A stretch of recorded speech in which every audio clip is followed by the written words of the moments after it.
നമുക്ക് 7 body parts, അതായത് പൂർണ്ണ ഹോൾ ബോഡി, പൂർണ്ണമായി ശരീരഭാഗങ്ങൾ നഷ്ടപ്പെടാതെ പൂർണ്ണമായ ശരീരങ്ങൾ കിട്ടിയിട്ടുള്ളത് 7 പേരുടേതാണ്.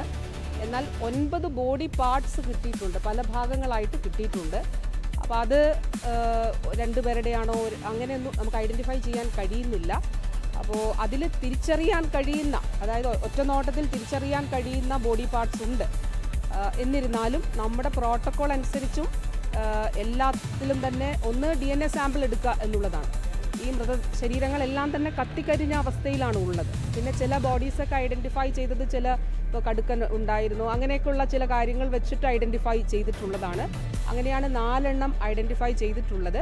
ഒരു തർക്കങ്ങൾ ഒഴിവാക്കുന്നതിന് വേണ്ടി DNA സാമ്പിളിംഗ് നടത്തണം എന്നുള്ളത് തീരുമാനിക്കുകയും എത്രയും പെട്ടെന്ന് മണിക്കൂറുകൾക്കകം തന്നെ നമ്മുടെ RGCBയിലെ വിദഗ്ധ സംഘം ഇവിടെ എത്തി അതിൻ്റെ സാമ്പിൾസ് എടുക്കും. അത് പരിശോധനയ്ക്ക് അതിൻ്റെ മറ്റ് ഫർദറായിട്ടുള്ള നടപടികളിലേക്ക് അവരത് കൊണ്ടുപോവുകയും ചെയ്യും.